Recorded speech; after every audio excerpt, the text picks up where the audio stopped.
Bob, hello. Hello, Erin. Thank you for inviting me to your beautiful home. No problem. Thank you for coming. So I heard you have some exciting news to tell us. Yes, we've decided to run for governor, and we feel very good about it. It was a long, hard decision, but we spent a lot of time with people across Connecticut over the last 3 years, and people are tired. They're tired of the price of groceries going up. They're tired of high utility bills. They're tired of cars being stolen from their driveway, and we really think we can have an impact on that by getting taxes down. We want to eliminate or reduce the sales tax and get rid of the 1% surcharge on groceries and prepared foods. We need to re-support our police. We need to give them the tools to do their jobs, and we need to be more transparent in government. A lot of people are wondering where all that COVID money went. A lot of people are wondering why the prices are going up. And people are tired. They work hard, but they're tired and they deserve a break, and that's why we're going to come out and do it. You said deciding to run for governor again was an easy decision. Why was it easy? You just look at where the state was there, and I grew up in New Haven. My mom and dad never went to college, but we didn't have a luxurious lifestyle. We had what we needed. My mom and dad never used a credit card. I actually slept in a room that was a converted closet. I've got 3 older sisters. They were in one room. I was in a converted closet. My parents had their own bedroom, obviously, but we had 1 week of vacation every year. My parents saved up enough to send my 3 sisters to Connecticut universities and me to Fairfield University. And we really want to bring that opportunity back to the kids of today. And there's no reason whatsoever with the assets that Connecticut has, its great people, its universities, the diversification, there's absolutely no reason we can't do and bring back what the benefits that I had and a lot of your listeners had growing up. So people hearing your background and where you're from, you understand their struggles personally because you went through a time where you weren't using credit cards and you weren't living in the lap of luxury. So this Right. is something that really seems to resonate with you. I can remember my dad, he would buy what he would call a new car, but it was always a used car. He bought the house, I believe, for $30,000. He had a $25,000 mortgage. He paid it off over 30 years. He worked for Southern Wind Telephone Company for 30 years. He had affordable benefits. He had job security. He's 92 today, and he still lives in that house in North Haven where I grew up. My mom passed away about 6 years ago. But they had a terrific life. And, you could argue it wasn't luxurious, but we had everything we needed. We went to bed at night and there weren't gunshots. We weren't worried about our car being stolen. And we want to bring that back as governor. And it's absolutely possible to do that. But I think a lot of people, politicians, they don't really relate to people that well. And with my background and the experience that we've been through, and my experience in corporate America, we think we're very, very well positioned to do it. How did your childhood and your background shape you into the leader who you want to be for this state? I'm very, very big on leadership. And leadership is really about transparency, accountability, and doing the right thing for the people that are your constituents. And in a company, it's your shareholders. In a government position, it's the taxpayers. And I think many, not all, but many government officials have forgotten that this is our money. It's your listeners' money. It's my family's money that they're taking in tax receipt. It's not theirs. So when you're taking $20 billion of money from people across the state, you have a responsibility to be transparent, how you're spending it. You have a responsibility to budget. Every family out there that I know has a monthly budget, a weekly budget. They can decide what they spend. Why is there not more budgeting done at the state level? And you have to be held accountable. If something goes wrong, you have to stand up and say it's my fault and you need to fix it. And I think that's what people of Connecticut are looking for in their next governor. I saw something in your bathroom, I'll mention, on the floor. It said, do something that scares you every day. Yeah. Is that part of your mantra too in being a leader? One of the best things of running last time around and doing it again is the example that it set for my daughters. I've got 3 daughters. And just to show them that there's things you can do out there. My oldest daughter woke up one morning, and it was after we lost by 2 points last time, and she said, Dad, I admire what you did. First of all, you were doing it for the right reasons. You were doing it to help people. And second of all, you had never run for office before. You had never been in politics before. You woke up one morning and say, I want to be governor. Everybody laughed at you. We didn't get any attention whatsoever. We beat out 12 candidates, and we ended up being governor. And you learn a lot the first time around. Governor Lamont had to run 3 times for statewide office. Dan Malloy had to run 2 times. It's a different world, Erin, and it takes a while to learn what you should be doing and what you shouldn't be doing. What do you think is the biggest difference between 2018 to 2022 for you? Well, first of all, the state hasn't gotten better. In fact, it's gotten worse. With respect to COVID, people have done everything they've been asked to do. They've worn masks. The majority of people have gotten the vaccine. People have kept their kids home from school, and that's hurt some kids by doing that. And despite all that, we've got one of the highest positivity rates as of today that we've had in the history of COVID. In fact, it was the highest last week. Hospitals are reaching capacity, so people are frustrated with that. They want to get their lives back to normal. And I think one of the responsibilities of a governor is to obviously keep people safe, but have the proper balance so they have what they need. They have the PPE that they need. Focus on the most vulnerable part of the population. Don't put COVID-infected patients into nursing homes. It just doesn't make any sense. On the lifestyle side, affordability, we've got to get taxes down. We need to be tougher on the energy companies.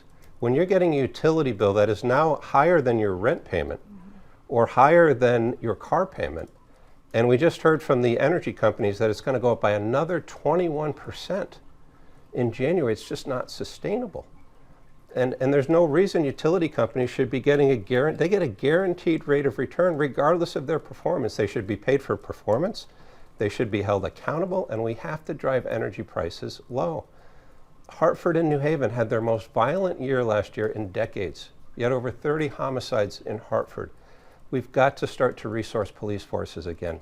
They lost their qualified immunity, so now a police officer is personally liable. His home, his family, his assets are personally liable for things that happen on the job. Now, we need to hold the bad officers accountable, absolutely, and protect people. But we've got to give the rest of the officers that are going out there every day, putting their lives on the line for us, the tools to do their job. We spoke to that one officer who got, someone drove into him, and he said he made that decision based on the police accountability bill, that he was fearful of the repercussions. You know, in most cases, police are not getting involved in high-speed chases. And you say, well, how could that be when someone's doing 60 and you try to pull them over and they do 70 and you have to let them go away? Well, you put it in the context of a high-speed chase is very risky, and a police officer has personal liability. You can understand why they're not doing that. Now, that's perverse behavior. So we have to get it back to where police officers are respected, they're funded properly, and they've got the tools to do their job, because people across Connecticut are scared. And it's not just the cities. We had the incident of the woman in Marlborough, abducted in a car, a bag put over her head, and she's forced to go to an ATM and withdraw money and give it to the perpetrators. That can't be happening in our great state.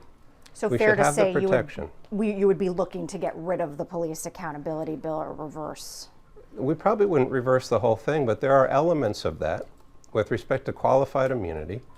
The funding to police departments were cut. Luke Bronin and Mayor Hartford cut the police budget. And what do you think's going to happen if you take their tools away and you start funding? Recruits are down. There was a report last week that morale is at an all-time low. People being pulled over is down by a level of 4. And when you pull somebody over for speeding or some other incident, many times you find other things and you can prevent a crime. We're now reactionary with our police in Connecticut rather than being proactive. And we have to get back to that, because when you've got kids being hit by shrapnel in Bridgeport, or a mom cooking dinner getting hit by a stray bullet, and kids are going to bed being worried at night, that's not the Connecticut that I remember. It's not the Connecticut I grew up in. It's not the Connecticut that your viewers should have to deal with. And as governor, I'm going to fix that day one. What do you think about talking about the police accountability bill on that same note?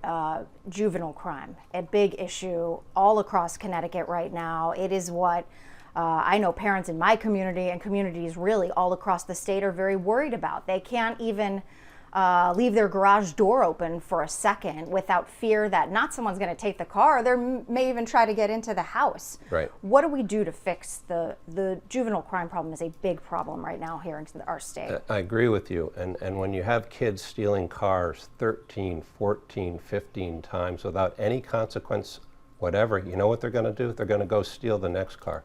And this is not about incarceration of good kids. It's absolutely not. It's getting repeat offenders to have the right process around that so that there are some penalties, whether it's community service or whether it's counseling. Because right now, when you take in somebody under 18, you can only hold that kid for 6 hours. That's not even enough time to see whether the person has a criminal record or not. So we need to extend that. We need to do a better job sharing records between the courts and the police officers so they know whether to release a kid or not. We need to have 24-hour GPS monitoring of repeat offenders. And again, you want to be fair to the kids because it's okay to make a mistake, but kids that are doing it 12, 13 times and putting people at risk, it's got to stop. And we need to clamp down on it a little bit. Especially the violent offenders. Especially. I mean, you've had situations where cars being hijacked. There was one, I believe it was in Hartford, where there was a 1-year-old infant in the back seat. And that's unacceptable. The perpetrator drove a mile and then literally put the kid on the side of the road. Thank God he or she was okay. But I don't know how the governor looks the other way when this thing is happening every day. That's government's number one responsibility. It's not to tax, it's not to regulate, it's to keep people safe. And we've lost focus on that in Connecticut. And my number one priority as governor is going to be to keep people safe. Turning to the price of things. The cost of goods is obviously very high right now. Whether you're talking about getting gas in your car, whether you're talking about a family paying their utility bills, it really runs the gamut. Going to the supermarket and maybe even just picking up a pack of chicken. Everything is higher. The inflation rate is very high right now. People are starting to feel, some people, that life is not affordable here in Connecticut, especially their paychecks aren't going up as all of the cost of goods goes up. What will you do if you're elected governor to help make Connecticut more affordable? Well, the good news, Erin, is I've spoken to a lot of people that have either left Connecticut or looking to leave Connecticut. And I can't tell you, I've probably spoken to 300 people. I can't think more of 5 people that were leaving because they don't like it here. People aren't leaving because they don't want to be next to their families. People aren't leaving because they don't love the coastline. They're leaving because they simply can't afford to live here anymore. And the good news is that's something that can change, and it starts with cutting government spending. A famous economist, Milton Friedman, once said, there's no such thing as a free lunch. And when you spend trillions of dollars at a federal level and you flood the money supply and you hand all that money out, and when Governor Lamont, he's increased the state budget by $5 billion since the day he came in office, and he's probably going to increase it again this year. I talk to people around the state, not many people are seeing $5 billion of value. So what are we going to do about it? We're going to institute what's called zero-based budgeting. I don't care that it was a $24 billion budget last year. We're going to start with a blank piece of paper, and we're only going to add back in what we need to add in. And I guarantee you that will come to a lower number because I guarantee you there are things in the Connecticut state budget right now that we absolutely don't need. And when families are struggling, you can't have that luxury at the state level. We'll do a forensic audit of every department in the state, and we will root out waste, fraud, and abuse, and I guarantee you we'll find things. Things like West Haven, where the local representative took $600,000 of money that was supposed to go to families to help them with COVID relief, and he went to the casino and bought chips. And if it happened there, Erin, we've got 169 towns and cities, I guarantee you it's happening somewhere else. Again, we will lower the tax rate. We will cut the sales tax because with inflation and a fixed tax rate, there's more money going to the government. So you need to get people more affordability. You cut that sales tax rate. It doesn't decrease the amount of money going into the government, but it gives people a little bit of relief to the inflation that we're seeing right now. And have you developed a plan thus far on how you plan on cutting the sales tax rate and cutting spending? Yeah, we're looking at specific areas to cut spending. Some of it will come in the perks. I mean, Governor Lamont comes in every day to his office and he sits down in a taxpayer chair that costs $2,100. with his name embossed in gold on the back. And he takes it with him when he leaves. So why should a family, saving up for a $500 couch or buying it and putting it on, a plan where they pay $50 a week, why should they have to do that when the governor settles into a $2,100 chair paid for by taxpayers? He sits in front of a Norman Rockwell original painting from his own private art collection that's worth well over $1 million. One of the things I will do as governor is I will cut the waste. I will understand what the people are feeling. With my background, I think it's a lot easier to understand what the daily grind of people in Connecticut is. I'm not going to put myself any different than anybody else out there. We're going to put a spot behind me in the governor's office, and every month we're going to go out to schools, and one month the theme is going to be public safety. The next month it's going to be global warming, and we're going to do a contest. And the schools are going to do a painting, and the winner is going to get that painting behind me every day so that when I walk into that office, I can relate to what's really on the minds of the people out there. We're going to have the winning class come into the governor's office, and we're going to talk about that issue. These are the types of thing a leader does. You relate to the people that you manage. You relate to the people that you're serving, and we're not getting that right now, Erin. And do you also feel that there are a lot of areas that could be cut right now that we are just spending far too much on? You see the waste in, for example, the Port Authority, where you see the excesses and people staying over. These are people that live in Connecticut, staying over at hotels, having fancy meals, and running it through, charging it to taxpayers. You see it in some of the large administrative agencies that we know are bloated because the price keeps going up and the service keeps going down. You see it in the Department of Motor Vehicles. How many times are we going to change out the computer system in the Department of Motor Vehicles and see zero improvement in the level of service? We should be looking more at public-private partnerships. The government is not that well known for running things efficiently. We need to look at the private sector and force some partnerships with them. You look at the XL Center, the amount of drain that puts on the state of Connecticut. We should look at selling that to a private operator, getting a piece of those receipts, and getting money coming into taxpayers rather than it being a drain on the public budget year after year after year. We should get sports teams back like the Whalers. I'm old enough to remember the Whalers in Hartford. We need to revitalize these cities and get a buzz going again. But no one's going to come in there and do it overnight. But if after 4 or 8 years, I can get people to say, this guy Bob got it, he understood it, he did absolutely the best that he could, he treated us like he treats himself, and it's a little bit easier to live in Connecticut than it was. Hopefully a lot easier, but at a minimum, at least a little bit easier than it was before Bob came into office.